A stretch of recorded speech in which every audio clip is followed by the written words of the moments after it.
Good evening and welcome to the news at 10. His Majesty the King, representing Queen Elizabeth II, and was the reviewing officer at the Royal Military Academy Sandhurst Sovereign's Parade.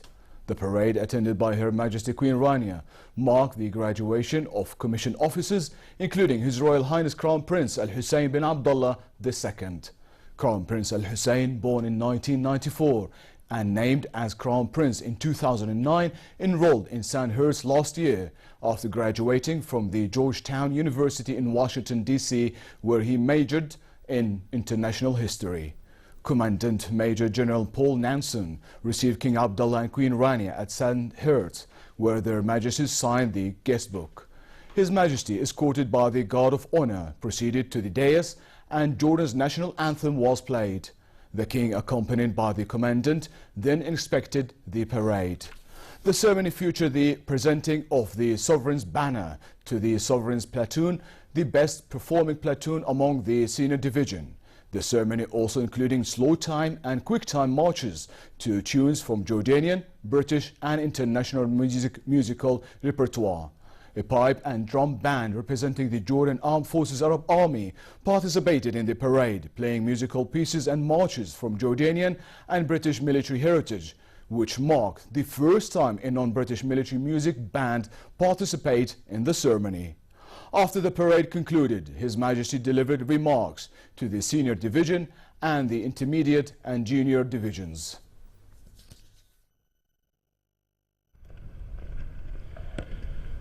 Bismillah ar-Rahman ar-Rahim. In the name of God, the Merciful, the Compassionate.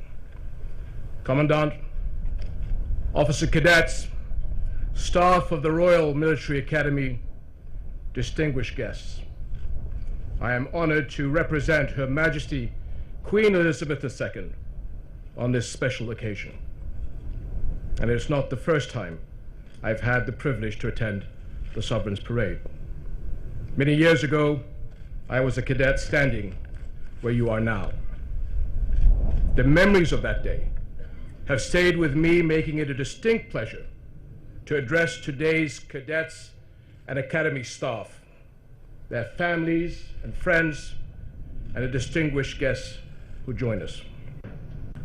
My first-hand experience also allows me to have a fair idea what is occupying the minds of those present.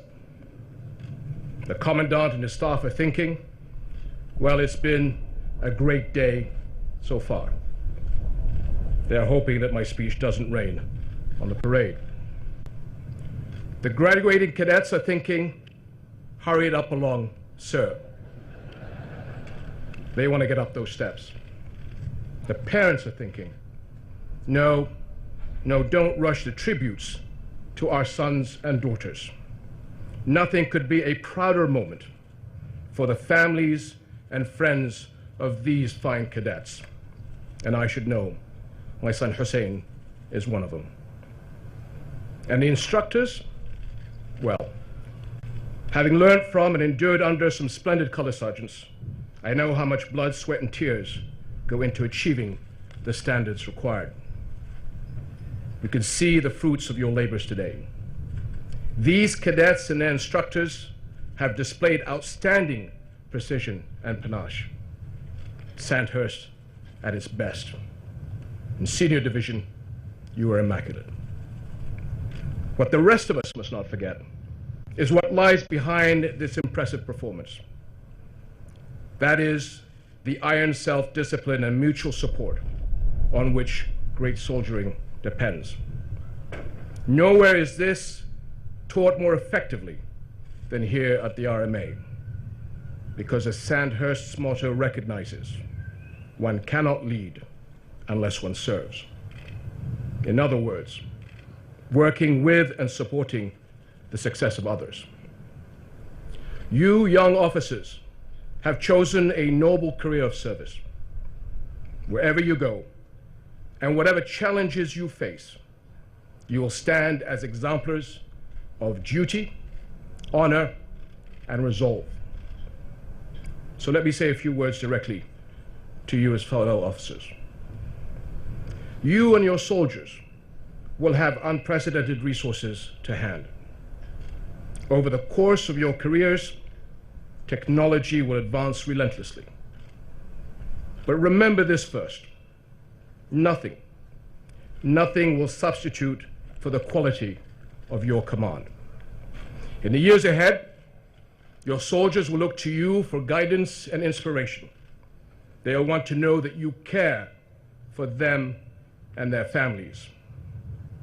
They will model their behavior on your integrity. They will get their courage from your steadfastness. And these attributes are not reserved for the military, but are equally applicable in public service and business. These are huge and at times daunting responsibilities.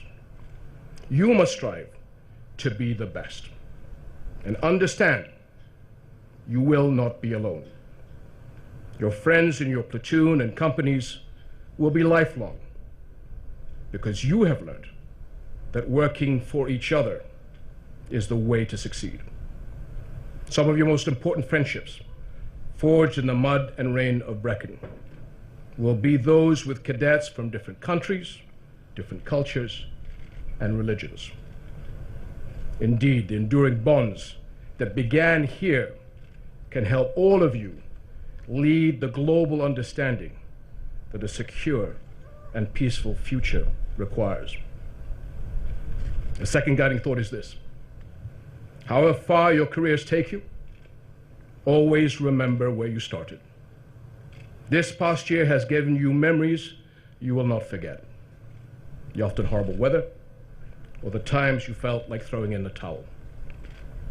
And I know you will always remember the first time you were called sir, even though we quickly learned what regimental sergeant majors really mean.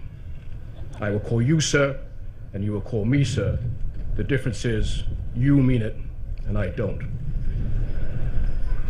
But it is just as important to remember the many who helped when things were toughest. Friends and family who cheered you on from the day you arrived here with your ironing boards. On behalf of Her Majesty the Queen, I thank them most sincerely. And I know how important they will be to you as you go out into this hugely exciting, challenging, and at times dangerous career. Third and last, always act in a way you can be proud of. Not every day will be a good one. You will not win every battle. But however many times you get knocked down in life, you can and must get up again. In this profession of arms, you are now where the buck stops. You are graduating because people believed in you. You must now believe in yourself and rise to the challenges ahead. However difficult, do what is right. Be confident in what your instructors have taught you. Take strength from your family and faith. And above all, my fellow officers, never stop serving to lead. Oh, and never stop building your shoes. It's a small, humble task, but small things are the beginning of everything. The journey of 1,000 miles starts with one step. Congratulations to you all, and may you always be successful, happy, and safe.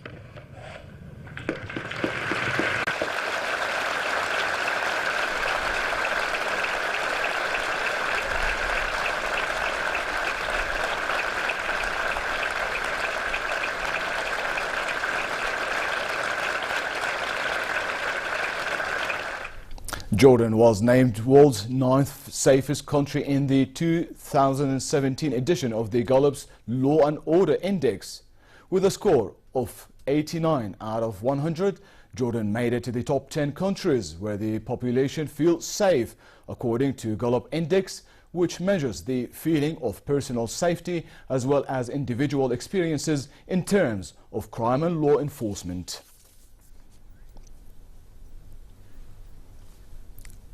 More than 600,000 Syrians returned to their homes in the first 7 months of this year, nearly as many as in all of 2016.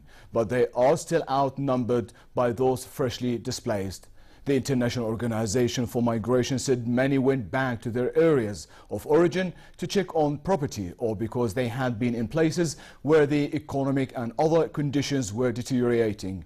In all, more than 6 million people currently remain displaced within Syria. And finally, moderate conditions continue across the kingdom for the rest of tonight with northwesterly light to moderate winds. Normal summer conditions prevail in hilly areas tomorrow with a high of 32 degrees Celsius in Amman, while it will be relatively hot in the Jordan Valley, the Dead Sea and the Badia. The Gulf Aqaba should expect hot conditions tomorrow with a high of 41 degrees, while winds will be northerly moderate and the sea is slightly high. And with that, we come to the end of tonight's news. I'm Leo Bakar. Thank you for joining us.